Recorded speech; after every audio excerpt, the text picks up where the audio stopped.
Écoutez-moi bien. Toute la spiritualité de ce monde dans lequel nous vivons gravite autour du mystère de la mort. Vous allez partir au Bénin, vous allez partir au Nigeria, vous allez partir au Togo, vous allez partir au Ghana, vous allez partir au Burkina. Vous allez voir que majoritairement ce que les gens appellent fétiche, c'est l'invocation de leurs ancêtres. Et bizarrement, ces gens ont des réponses. Mais quand je vais dans le livre de Genèse, Genèse chapitre 4, le verset 10. Genèse chapitre 4, le verset 10. Et Dieu dit, qu'as-tu fait? Qu'as-tu fait? La voix du sang de ton frère crie de la terre jusqu'à moi. La voix du sang de ton frère crie de la terre jusqu'à moi. Poursuis. Maintenant, Oui. tu seras maudit de la terre qui a ouvert sa bouche pour recevoir de ta main le sang de ton frère. Quand tu- Regarde, voici que beaucoup de personnes disent qu'après la mort, normalement, les morts ne parlent pas. Qui a entendu ça? Maintenant, ma question, si les morts ne parlent pas, qui criait? Le premier mort à parler, pourquoi c'est le mort de ta famille qui ne parle pas? Abel a été le premier mort sur la terre. De toute l'humanité, Abel a été le premier mort et il est mort assassiné. Assassiné par son frère qui s'appelait Caïn. C'était les deux fils d'Adam et d'Ève. Et quand Caïn a tué Abel, il a caché le corps de son frère.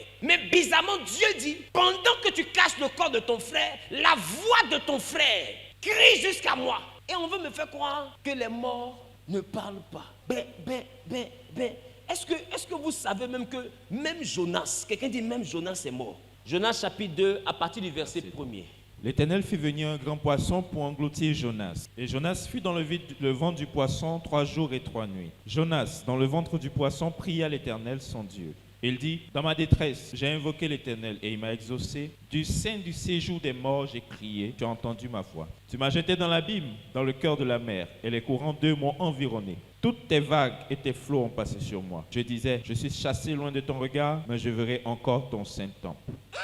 Jonas dit, qui connaît Jonas? Voici un homme de Dieu à qui Dieu a dit, va prêcher à Ninive. Il dit, moi je ne vais pas à Ninive, je m'en vais à Tarsis. Il a payé ticket, il est monté dans le bateau des gens. Pendant qu'ils étaient en train de partir, les gars, le bateau a commencé à être secoué parce que la mer était agitée. Ils ont cru que c'était le surpoids. Ils ont jeté des marchandises. Mais malgré ça, rien ne se calmait. Ils ont décidé donc de tirer au sort pour savoir le Dieu de qui est peut-être fâché. Le sort est allé tomber sur Jonas le poisson. Dit, hé Jonas. Voici le Jonas le poisson était dans le bateau des gens innocents. À cause de lui, ils ont perdu leur fonds de commerce. Maintenant, on demande à Jonas, qu'est-ce que tu as fait à ton Dieu pour qu'il veuille nous tuer? Jonas dit, c'est pas votre problème. Jetez-moi dans l'eau, lui et moi, on va gérer ça là-bas. Alors Jonas, que ta volonté soit faite. Ils ont pris son corps, ils ont mis son corps dehors. Donc voilà comment qu'ils ont jeté Jonas, la mer s'est calmée. Maintenant Jonas dit, il dit quoi? Dans le ventre du poisson, Il dit Jonas quoi? pria l'Éternel, il dit, dans ma détresse, j'ai invoqué l'Éternel, il m'a exaucé. Du sein du séjour des morts, j'ai crié. Attends, Jonas dit, quand je suis tombé dans l'eau, un poisson m'a avalé. Des gens prêchent en disant que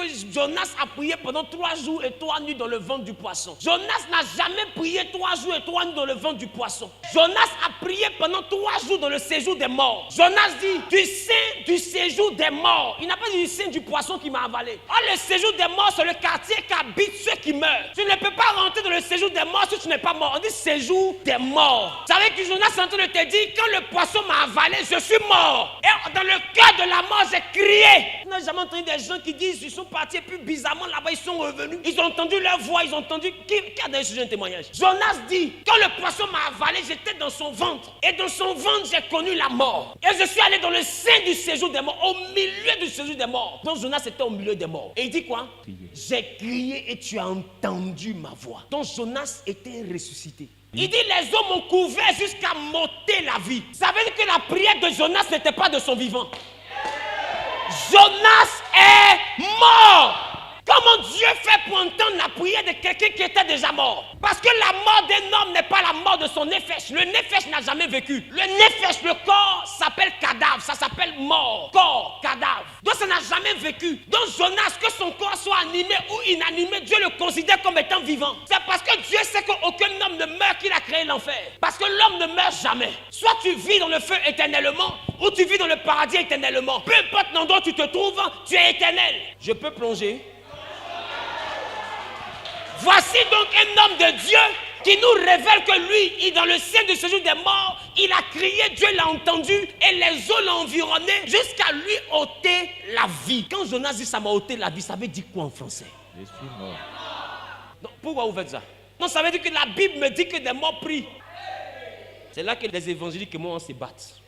La Bible est donc en train de me dire que les morts prient. La Bible est en train de me dire aussi que Dieu entend mort. La Bible est en train de me dire donc que Abel avait prié, Dieu a entendu. Jonas aussi est mort, il a crié, Dieu l'a réveillé.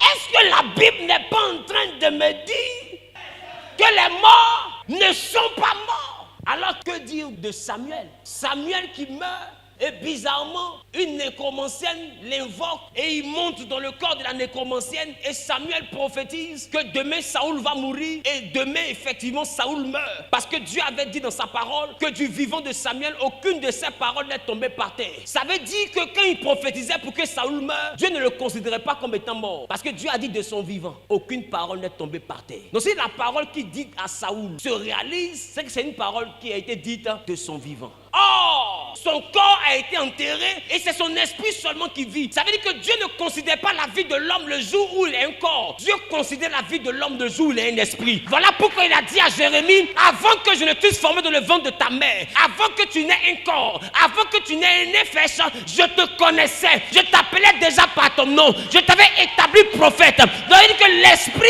est plus vieux que le corps. La clé du monde spirituel gravite autour de la mort. Alors puisque Dieu sait que tout ce qui fait la force du spirituel ce sont les morts, alors qu'est-ce que Dieu va faire? Il va se faire chair. Parce que majoritairement les morts que les autres invoquent ont des tombeaux. Les morts que les autres invoquent ont des os. Les morts que les autres invoquent ont un endroit où on les a enterrés. Mais celui que nous invoquons est aussi un mort. Jésus est un mort revenu à la vie. Mais est-ce que le fait de revenir à la vie annule le fait que tu sois mort? Et Jésus est le seul mort qui n'a pas de tombeau.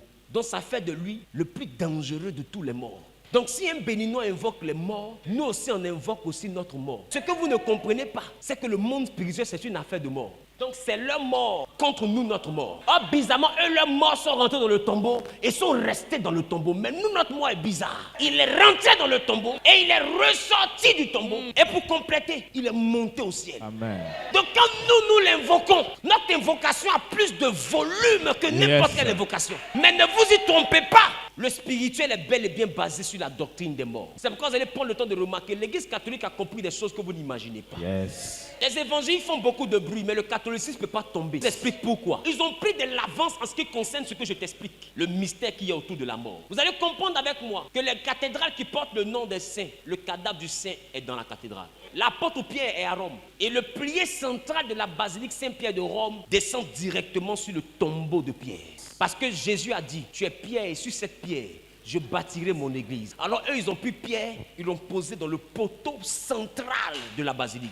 Pour que la basilique soit basée, construite sur Pierre. Donc les os de Pierre tiennent l'édifice. Tu ne peux pas détruire un tel édifice. Tu ne peux pas.